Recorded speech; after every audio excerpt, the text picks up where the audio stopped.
Happy Throwback Thursday. So this week we're going to be throwing it all the way back, and we're going to be talking about classic arcade games. And don't tell me for 1 second you guys never played these arcade games. If you haven't played these arcade games, I know your kids were begging to take you to the arcade so they could play. And we all know friendly competition breaks out. Who can get the highest score? Can mom beat dad? Can the kids beat dad? Whoever wins gets ice cream.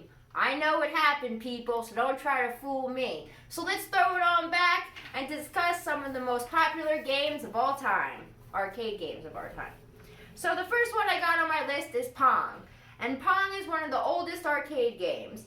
It came out in 1972, and it could be one or two player game. It could be a 1 or 2 player game, and the goal is to hit the Pong, or hit the ball across the board, and the goal was to get it in the goal.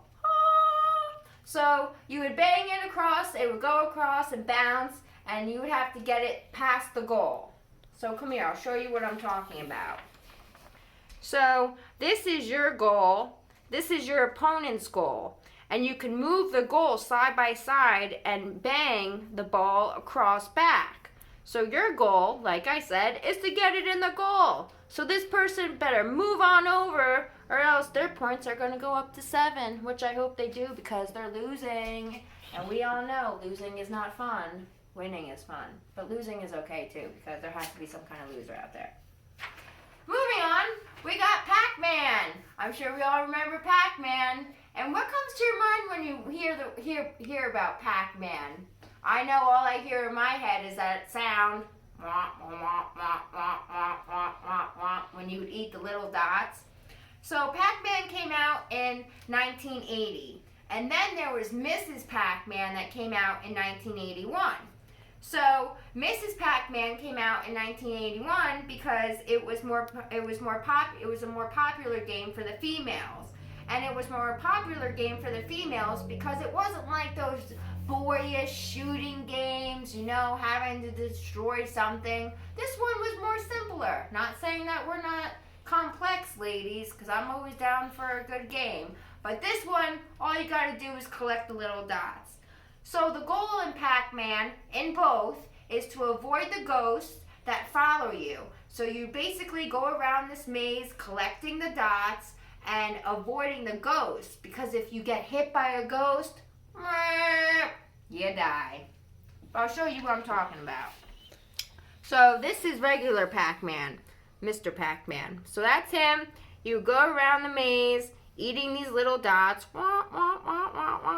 You get to this big dot, and that would make you invisible from the ghost, so the ghost couldn't hurt you. But otherwise, these ghosts would be chasing you, and if one of these ghosts touch you, then it's game over. But if you get one of these cherries or some of the fruit that they have on the board, then you get more points.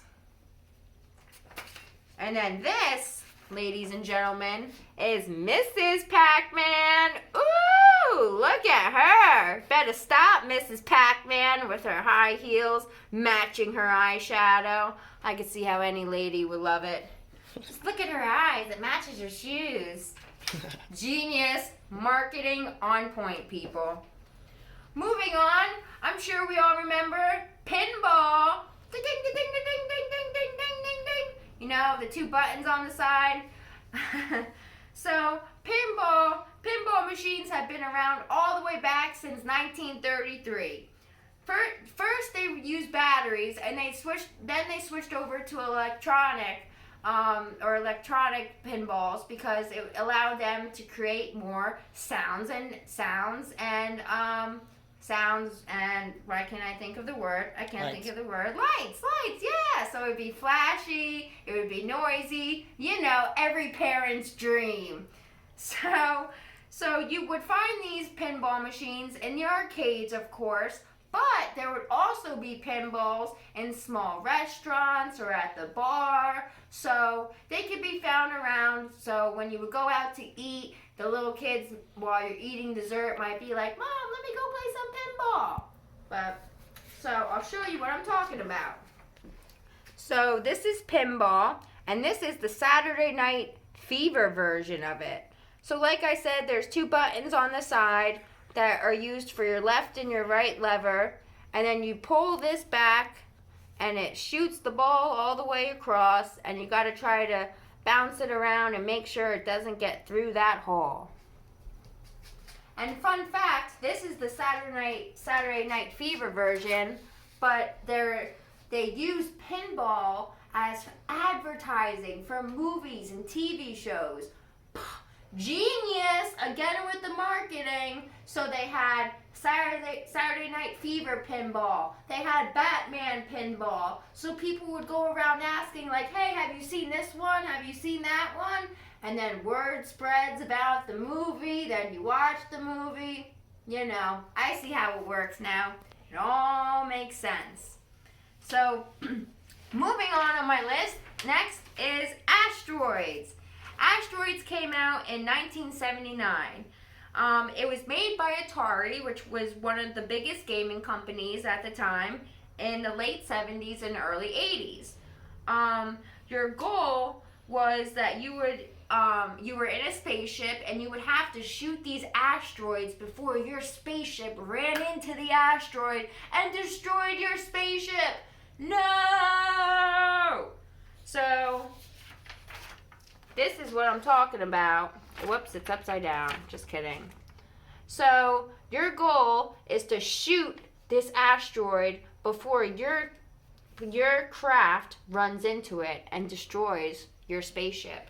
Because let's be honest, people, if you destroy your spaceship while you're in space, it does not sound like a fun time. Moving on is Space Invaders. Space Invaders was created in 1978. The object was to shoot the aliens who were coming at you to destroy your aircraft, or even worse, destroy planet Earth. So I hope everybody who was playing Asteroids shot down those aliens and saved the human race and mankind, because let's be honest, people, aliens do exist. But I'll show you what I'm talking about. So this is Space Invaders, and these are the aliens, and you would have to shoot them before they would come to Earth and destroy you. And I really hope this guy steps it up, because his score is only 160. And with a score like that, it does not look like Earth is going to be saved anytime soon. Last but not least on my list, I have good old Donkey Kong. I'm sure we all remember Donkey Kong growing up, right? So Donkey Kong came out in 1981. It was created by Nintendo, but before Donkey Kong was created, they created playing cards. And after they created playing cards, they had this idea like, hey, let's try an actual game. So they wanted to try it out, and they introduced the game Donkey Kong. And what Donkey Kong is it's a gorilla throwing barrels at the character Mario. And Mario was trying to save the princess. So you would throw these barrels at Mario like, no, you're not going to get her. Impossible. Keep chucking at him. And your goal was to not let him get the princess. So, I'll show you what I'm talking about. So, this is the gorilla that I was talking about, who is Donkey Kong. And he would throw these barrels, and the barrels would go down. And here's Mario trying to get to the princess, who's all the way up here.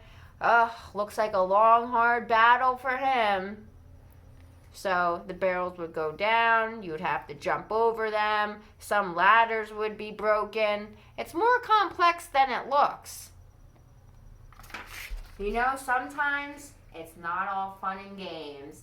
But you know, this week with arcade games, it's all about the fun, people. Winning, losing, throw up your hands and just have a great old time. I know we all remember those days. Alrighty, everybody, I'll see you next week.